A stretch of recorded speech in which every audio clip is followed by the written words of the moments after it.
Kotak hitam atau black box pesawat ATR 42500 bisa mengungkap penyebab jatuhnya pesawat dan sebagai bahan evaluasi agar peristiwa serupa tidak terulang. Kita ulas bersama dengan pengamat penerbangan yang juga mantan investigator KNKT, ada Ruth Hana, dan juga ada asisten perencanaan Kodam 14 Hasanuddin Kolonel Infanteri Abi Kusnianto. Selamat pagi Bapak-bapak dan juga Ibu Ruth.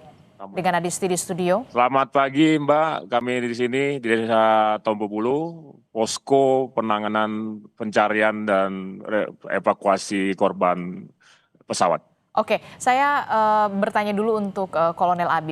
Kolonel Abi, ini kan kalau kita lihat ya, black box sudah ditemukan.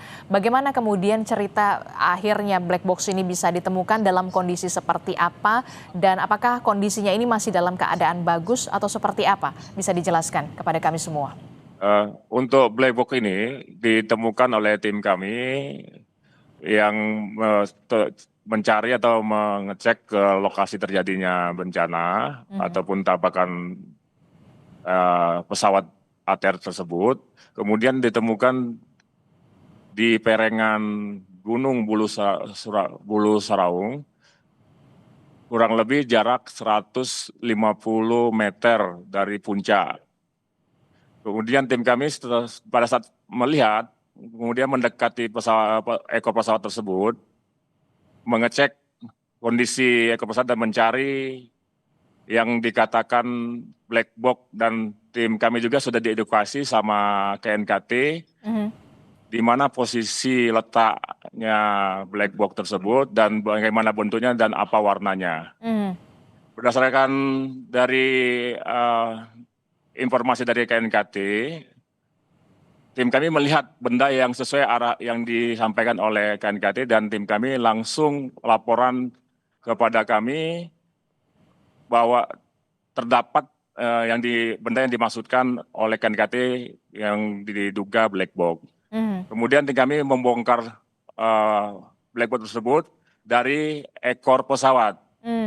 Kami informasikan bahwa black box itu masih lengket atau berada di posisinya di ekor pesawat dengan kondisi yang masih bagus. Tidak ada kerusakan, tidak ada hal-hal yang memberatkan atau yang merusak casingnya.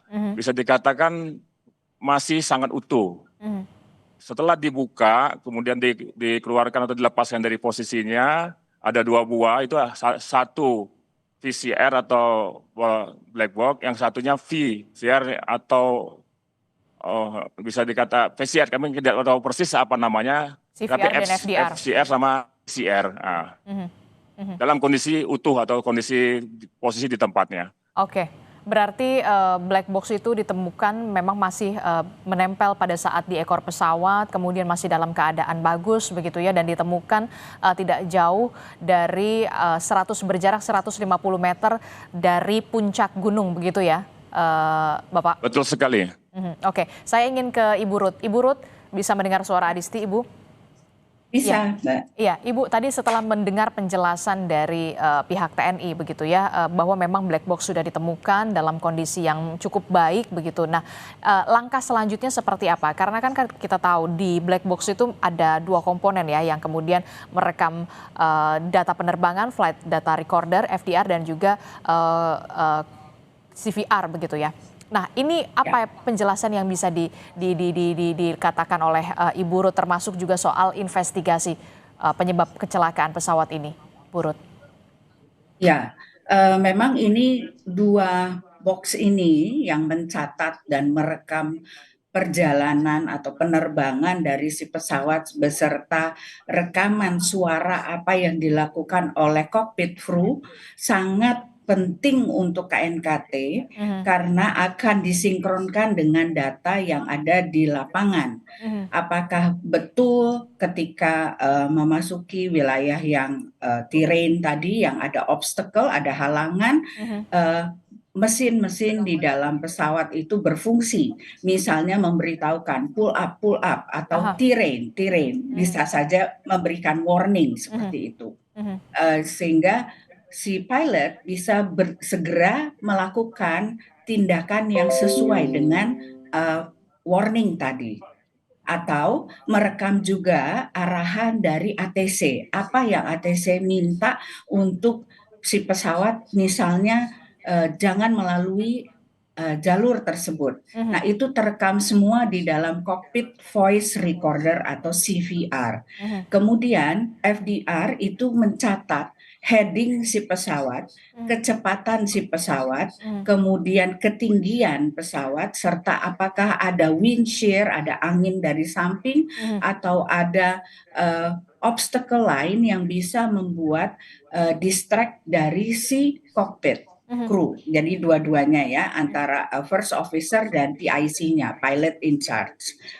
Itu kira-kira yang pentingnya mengapa kita perlu memeriksa dan menemukan black box ini oleh pihak KNKT. Oke, ini penting menjadi salah satu kunci begitu ya untuk bisa membuka apa sebenarnya penyebab dari jatuhnya pesawat ATR 42500 ketika memang black box sudah ditemukan karena memang ada komponen FDR dan juga CVR begitu. Nah, kalau kita sebagai orang awam begitu ya, Ibu Ruth, tentu kita akan bertanya kapan ini akan dibuka? Apakah punya kewenangan Indonesia untuk membuka dan langsung melakukan investigasi?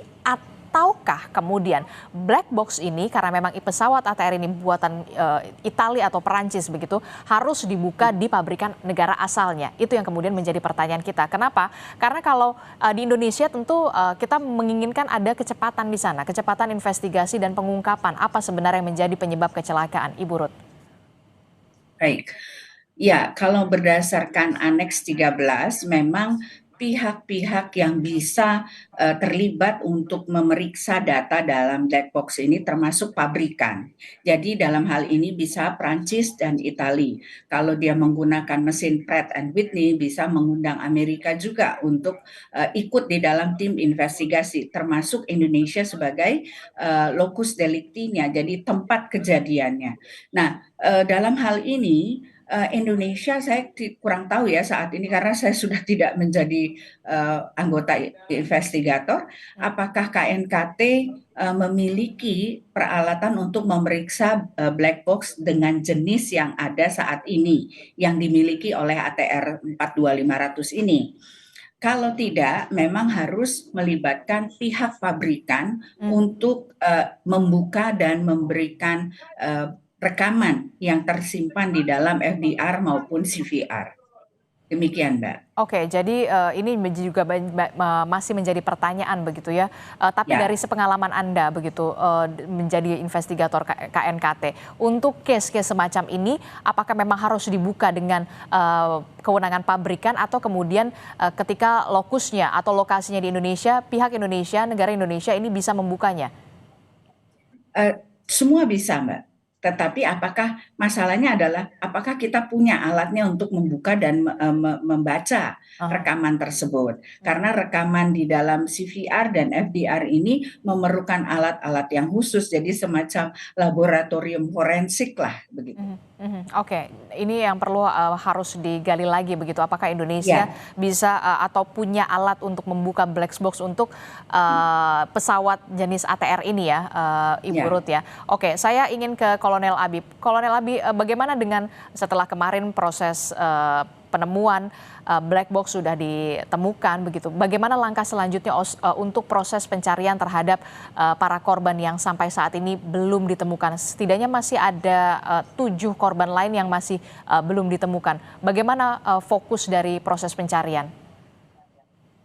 Kami sampaikan kemarin memang ada berita yang sedikit simpang siur bahwa korban yang ditemukan itu sudah 3. Padahal korban yang baru ditemukan itu baru 2. Yang ketiganya itu belum bisa dikatakan korban karena kita hanya menemukan potongan tubuh berupa tulang lengan. Oke. Hingga di tempat kejadian diperkirakan masih terdapat 8 korban lagi yang belum ditemukan. Sehingga pada hari ini kami mengoptimalkan lagi dan terus mencari, berusaha semaksimal mungkin dengan semua stakeholder, baik itu TNI, dari unsur darat, laut maupun udara, kemudian dari Basarnas, dari para relawan-relawan, kemudian juga dari tim rescue dari perusahaan-perusahaan terdekat yang memiliki kemampuan dan peralatan yang lengkap. Dan juga pada hari ini relawan-relawan itu semakin banyak untuk membantu evakuasi. Bahkan kami dapat informasi Agam Renjani sudah bergabung di tim evakuasi. Dan kami TNI mengkhususkan untuk mencari dengan menyebar lebih lebar lagi dengan tim-tim kecil sehingga efektivitas pergerakan kami lebih cepat dan juga bergabung atau memanfaatkan pengetahuan masyarakat lokal untuk menjadi penunjuk jalan. Sehingga target kami, pasukan-pasukan yang sudah di dalam, apabila menemukan korban, langsung diberi tanda dan dikomunikasikan dengan tim rescue untuk menjemput dan dievakuasi. Sehingga tim yang di bawah khusus untuk pencarian bisa lebih leluasa lagi melanjutkan pencarian. Sehingga kita langsung bagi tugas, kita khusus untuk mencari, tim Basarnas maupun tim relawan itu selain untuk mencari, kita tugaskan untuk mengevakuasi karena mereka memiliki perlengkapan mountaineering, tali temali yang sangat lengkap dan memiliki kemampuan untuk evakuasi menggunakan tali temali. Karena medannya dari awal sudah kita sampaikan sangat terjal, sangat ekstrim dan juga tertutup serta banyak kabut yang menutupi pemandangan. Demikian. Oke, itu tadi sempat dikatakan memang cuaca menjadi tantangan tersendiri dalam operasi pencarian terhadap korban yang sampai saat ini masih belum ditemukan. Ada beberapa, itu artinya masih ada 8 begitu. Karena memang informasi yang terbaru yang saya dapatkan dari Anda adalah yang kemarin ditemukan adalah bagian tubuh begitu ya. Kita berharap proses pencarian terus dilakukan dan membuahkan hasil. Saya juga akan bertanya kepada asisten operasi Kodam 14 Hasanuddin, Kolonel Infanteri Dodi Priyo Hadi. Selamat pagi Pak Kolonel Dodi. Selamat pagi Mbak. Iya Pak Kolonel, ini kalau kita lihat ya proses pencarian masih terus dilakukan. Tadi juga sudah disebutkan ada perluasan untuk metode pencarian untuk bisa menjangkau lebih luas soal proses pencarian. Seperti apa bisa dijelaskan secara rinci metode pencarian yang diperluas, termasuk juga tim yang kemudian dibagi lebih kecil tapi kemudian diperluas, termasuk juga adanya pelibatan relawan-relawan begitu ya, pencinta alam, termasuk juga tadi ada disebutkan Agam Rinjani juga diikut sertakan, seperti apa? Baik, terima kasih Mbak. Jadi kami perlu sampaikan bahwa perluasan yang kami maksud di sini adalah setiap hari tim yang sudah kembali itu memberi informasi apa yang mereka dapatkan di dalam, kemudian kita olah di peta. Di situ kita bisa melihat sebaran, baik apa yang ditemukan berupa serpihan pecahan dari badan pesawat ataupun yang bagian-bagian tubuh yang 3 yang sudah kita temukan. Dari situ kita bisa menganalisa sampai sejauh mana sebaran pecahan atau bodi pesawat yang terhambur. Kurang lebih sampai dengan dari puncak ke bawah, itu kurang lebih sampai dengan 500 meter ke bawah, itu paling ujung yang ditemukan. Kemudian masuk hari ke-6 ini, laporan tim yang keluar dari gunung itu melaporkan aroma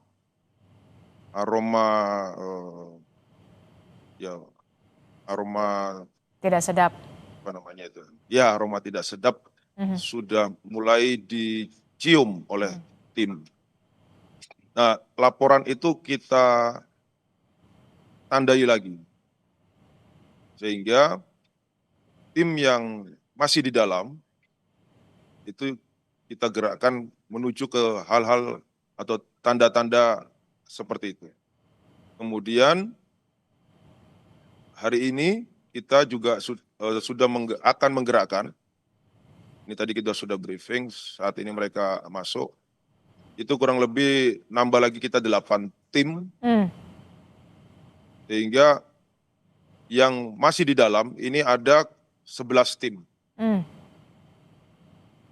Jadi perluasan ini, kemudian penambahan personil ini untuk mengisi ruang-ruang yang harus disisir, Mbak. Karena kita meyakini dari pola yang tersebar ini, dengan vegetasi yang sangat padat, mungkin jarak 5 meter saja ada sesuatu hal yang penting, tadi pecah potongan tubuh atau apa, itu mungkin kita tidak terlihat. Maka dari itu kita perlu personil yang nambah lagi atau ditambah. Kemudian di dalam kami sudah sampaikan juga tekniknya, begitu ada titik-titik yang dicurigai, mereka menggunakan teknik, kalau kita bahasanya itu ulat kilan, Mbak. Jadi membentuk seperti arah jarum jam, mengitari kurang lebih maju sampai dengan 25 meter, kemudian kembali. Semuanya, sehingga tidak ada titik yang terlepas dari penyisiran ini. Itu harapan kita. Oke, baik. Tentu kita juga berharap memang dengan adanya penambahan tim dan juga personil ini bisa kemudian membuahkan hasil yang lebih cepat agar keluarga juga bisa mendapatkan kabar baik dengan proses pencarian ini di tengah tantangan luar biasa yang saat ini dihadapi oleh tim SAR gabungan, baik itu dari Basarnas, kemudian TNI, Polri, bahkan relawan begitu ya, pecinta alam yang juga turut serta untuk melakukan pencarian di sana. Saya ingin ke Ibu Ruth. Ibu Ruth, ini kan kalau kita lihat ya, ada informasi yang menyebutkan pesawat ini sempat keluar jalur begitu ya, keluar jalur dan sudah di-approach atau sudah dimintakan untuk dari ATC begitu ya, untuk kembali ke jalurnya. Karena memang itu bukan jalur yang memang seharusnya untuk bisa landing di Bandara Sultan Hasanuddin. Bagaimana Anda melihat ini dari kacamata Anda, pengalaman Anda sebagai investigator? Apakah ada potensi memang ada kerusakan alat, alert atau seperti apa yang kemudian terjadi pada saat pesawat ingin landing di Makassar? Baik, Mbak. Ini seharusnya yang menjawab adalah seorang pilot. Saya bukan pilot nih kebetulan ya, tapi berdasarkan diskusi yang sering kami lakukan dengan para pilot, biasanya kalau sampai keluar dari arah atau jalur yang sudah mereka tentukan sebelum terbang, itu ada kemungkinan alat yang rusak. Contohnya seperti Adam Air yang pernah terjadi ya, sampai keluar sedemikian jauh itu tidak diketahui oleh ATC.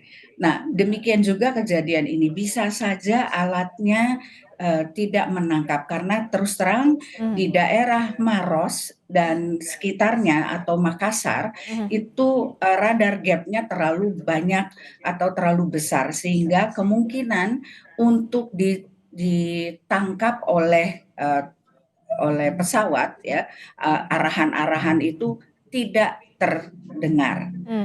Bisa juga karena workload dari kokpit kru, misalnya mereka terlalu lelah atau ada kejadian mendadak yang sehingga tidak bisa atau tidak dapat dengan cepat merespon arahan dari ATC. Nah, ini semua nanti bisa terungkap dari rekaman yang ada di FDR dan CVR.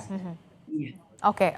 Berarti ada kemungkinan juga, kita kan ini tanpa mendahului dari investigasi, hasil investigasi, ada kemungkinan ada kerusakan alat di sana, ada kemungkinan juga faktor cuaca, tapi kemudian soal keluar jalur banyak sekali kemungkinan.